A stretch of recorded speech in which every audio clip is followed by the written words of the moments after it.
Bonjour à tous et bienvenue dans ce sixième volet de l'onglet facturation pour apprendre alors ici à gérer votre répertoire de clients dans la facturation. Donc, comme vous le pouvez voir ici à l'écran, vous avez un onglet dans le module facturation de gestion des clients. C'est ici alors que vous pourrez ajouter tous vos clients qui seront alors à utiliser lorsque vous créez des factures. Donc, il y a également un autre moyen de voir vos clients et ça, c'est dans la consultation répertoire. Mais dans le répertoire, ce sont des informations qui sont fournies dans le dossier de votre comptable qui utilise Horus Office. D'accord? Pour vraiment la gestion de vos clients que vous ajoutez vous-même, vous retrouverez alors ici la gestion des clients dans cet onglet-ci. Alors ici, vous aurez alors la possibilité d'en ajouter simplement en cliquant sur le bouton Ajouter, ce qu'on va faire dans un instant ensemble. Ensuite, dans le tableau, vous aurez toujours les informations comme le nom avec le numéro de TVA, l'adresse postale, la personne de contact si besoin, un numéro de téléphone pour les joindre si besoin et une adresse email à laquelle vous envoyez alors la facture quand elle doit être envoyée par mail. Sur la ligne alors du client, vous pouvez alors éditer directement le client en cliquant sur ce bouton-ci ou supprimer le client si vous ne le voulez plus ou que c'est quelqu'un avec qui vous ne faites plus de facture de vente. Vous pouvez également rechercher alors le client simplement alors en tapant peut-être son numéro de TVA ou, son nom ou alors le nom de la personne de contact. Lorsque vous avez déjà une liste de clients qui est déjà existante et qui est dans un fichier Excel, vous avez la possibilité de les importer. Ce sera quelque chose également qu'on va voir alors juste après avoir créé un client. Quand vous, avez besoin de faire plutôt une liste justement Excel des clients que vous avez créés déjà sur Falco, vous pouvez alors les exporter en fichier Excel en cliquant alors sur ce bouton-ci. Ça vous ouvrira alors la possibilité de les sauvegarder sur votre ordinateur. Enfin, si au besoin, vous pouvez toujours rafraîchir alors les données si jamais il y a des modifications qui ont été faites entre utilisateurs qui utilisent Falco en même temps.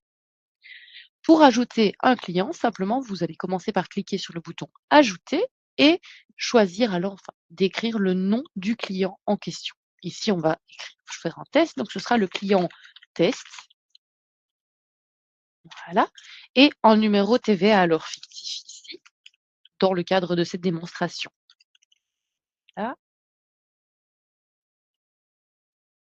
voilà. Imaginons que c'est le numéro de TVA de mon client. Au besoin, je peux toujours aller mettre alors une spécification dans la deuxième ligne ici qui s'affichera également sur la facture. On va alors compléter une adresse. Comme nous sommes à Liège, je vais juste écrire rue de Liège, le code postal de Liège également, voilà, et le pays Belgique. Attention que si votre client est étranger et que vous devez le facturer à une TVA étrangère, il sera nécessaire de bien choisir le pays vers lequel vous facturez et éventuellement aussi la langue dans laquelle vous devez facturer. Ici, par défaut, le français, le néerlandais, l'allemand et l'anglais.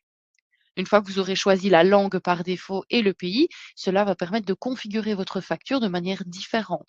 Si vous ne choisissez pas un pays étranger, mais que vous devez faire une facture TVA étrangère, ce ne sera pas possible.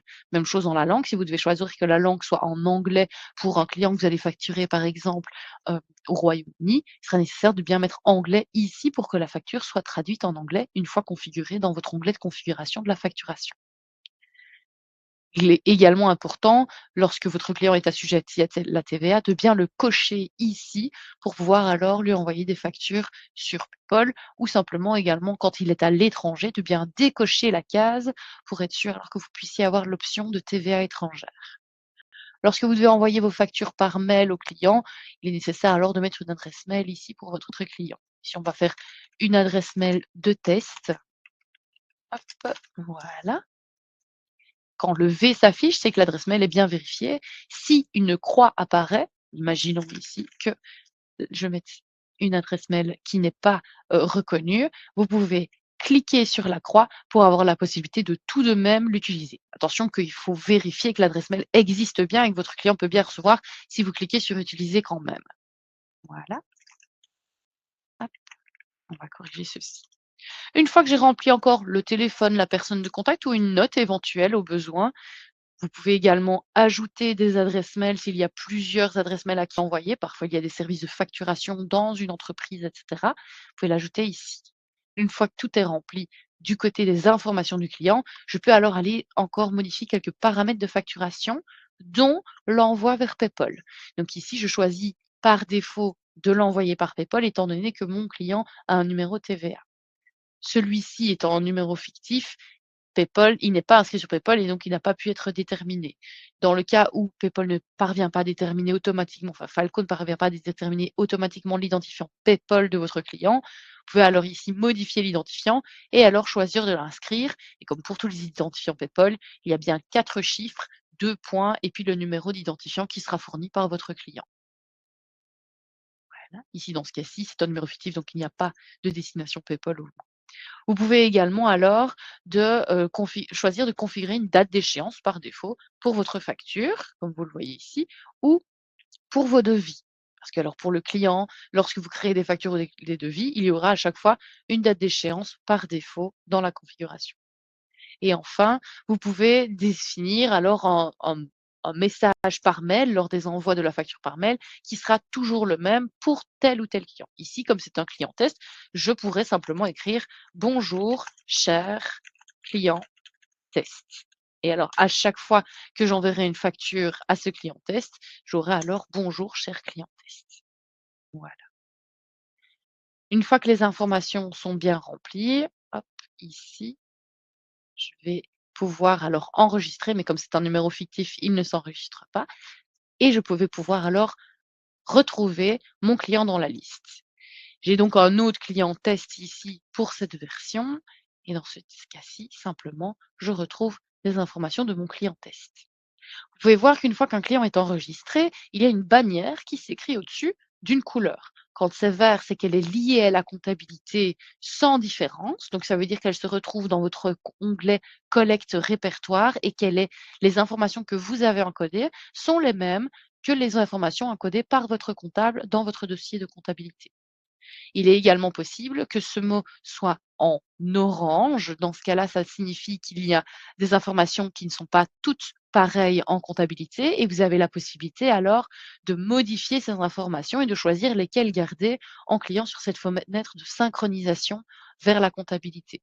Comme ici, les informations sont les mêmes, il n'est pas nécessaire de faire ce genre de changement. Et enfin, vous pourriez également avoir un onglet en rouge et là alors, c'est que ce client-là n'est même pas du tout synchronisé en comptabilité, et qu'il y a une information vraiment complètement différente qui pourrait être problématique pour l'envoi de la facture. Dans ce cas-là, simplement, même chose, il suffit de cliquer sur associer le client ou synchroniser les champs, c'est un mot qui apparaîtra à ce moment-là, et là alors, vous pourrez choisir les informations à garder ou créer le client en comptabilité au besoin. Voilà. Une fois que votre client est bien ajouté à votre liste de clients dans la gestion des clients, vous pouvez alors créer une facture en l'ajoutant ici. Donc, comme vous l'avez vu dans d'autres modules, vous créez votre nouvelle facture et simplement votre client se retrouvera dans la liste des choix de facture. Comme il est bien lié à la comptabilité, de nouveau la bannière est en vert. S'il y a une bannière dans une autre couleur, il est nécessaire alors de cliquer sur le bouton pour aller faire les modifications et que l'envoi de la facture se fasse en bonne et due forme. Ouais. S'il est nécessaire de modifier le client au moment où vous l'envoyez, vous pouvez toujours éditer le client et retomber alors sur la même fiche que celle que nous avions dans la gestion des clients. Voilà. Il est nécessaire aussi si jamais vous créez une facture brouillon avec un client déjà inscrit dedans comme ici. J'ai déjà inscrit mon client, je vais mettre un article fictif et je vais enregistrer ma facture en brouillon. La facture se retrouve alors ici et mon client m'annonce que finalement, mon client test, voilà, m'annonce que finalement il n'habite plus avenue du Test, mais qu'il habite rue du Test. Je vais donc modifier ici rue du Test et l'enregistrer. Voilà. Attention que quand je retourne sur ma facture et que je l'édite et que je continue à l'éditer, l'avenue du test sera toujours par défaut choisie. Pour faire cette modification-là, il est nécessaire de supprimer alors de document encodé sur la facture. Je vais encoder un autre client juste pour réinitialiser. Alors, je reviens dessus et là, il faudra bien réinsérer alors le client pour que les informations que j'ai modifiées soient à jour. C'est dans ce cas-là, par exemple, comme j'ai fait une modification dans ma gestion des clients, que je vois que Les informations encodées en comptabilité dans mon répertoire dans le dossier comptable ne sont pas les mêmes et que je peux alors synchroniser les champs. D'un côté, j'ai rue du test en facturation, de l'autre côté, avenue du test. Dans ce cas-là, je décide de dire c'est bien rue du test qui est juste, il faudra faire la correction dans le répertoire en comptabilité. Et là, je sauve les informations. Dans ce cas-là, une fois que tout ça est fait, je peux alors simplement envoyer ou continuer à éditer ma facture comme vu dans les onglets précédents, différentes vidéos. Voilà. Dans votre gestion des clients, vous pouvez donc, comme je le disais précédemment, également ajouter des clients qui existent déjà dans un format Excel. Pour ça, il suffit de cliquer sur Importer des clients, où vous retrouverez alors une série d'informations qui sont nécessaires. Faire attention lorsque vous allez importer. Tous ces champs-ci doivent être respectés dans votre fichier Excel d'origine pour pouvoir alors l'insérer. Une fois que vous aurez sélectionné votre fichier, vous pourrez alors simplement l'ajouter, hop, comme ici. Voilà, liste des clients. Hop, j'ouvre ma liste des clients. J'ai ici donc des clients fictifs, d'accord? Et on me dit que j'ai 0 ligne en erreur. Pourquoi? Parce que je n'ai aucune ligne qui ne serait pas juste par rapport aux critères définis précédemment. Si j'ai des lignes en erreur, elles sont affichées ici et le nombre de lignes. Je ne peux afficher que les lignes en erreur et les supprimer ou modifier ce qui est à modifier directement dans mon fichier ou sur la fenêtre ici présente. Une fois que tout est en ordre, je peux simplement noter ici que j'ai bien un nom de client. Je vois alors en effet les erreurs et que j'ai 17 lignes en erreur. Pour ça, je vais simplement, pour le test ici, supprimer les lignes qui sont erronées, où il n'y a pas d'information. Hop, voilà. Là. Et donc là, j'ai encore une dernière ligne qui est en erreur. Et maintenant que je n'ai plus de ligne en erreur, je peux simplement importer les données. Une fois que j'importe les données, nous retrouvons alors mes différents clients dans ma liste sous le nom client. Hop, quand je descends ici en dessous. Voilà. J'ai donc mes différents clients qui sont ajoutés, mes clients test, qui sont ajoutés dans ma liste. Même chose, je peux toujours aller les éditer au besoin. Ici, ils ne sont pas du tout synchronisés en comptabilité. Et il suffit que mon comptable les ajoute ou que je crée une facture. Je peux également les supprimer si je n'en ai pas besoin, comme ceci. Voilà. Dans la configuration alors que vous retrouverez ici, vous retrouvez la même configuration que ce que vous avez déjà vu dans un autre onglet, une autre vidéo précédente. Voilà. Ici alors, vous avez donc fait le tour de la gestion des clients, que vous pouvez toujours rechercher et insérer sur vos factures et devis.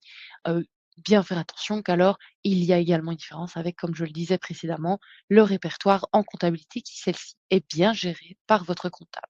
Pour toute question à propos de ce répertoire, n'hésitez pas à vous référer à votre comptable. Pour toute question en fonction de la gestion des clients, n'hésitez pas à nous recontacter. On a fait le tour, maintenant il n'y a plus qu'à facturer.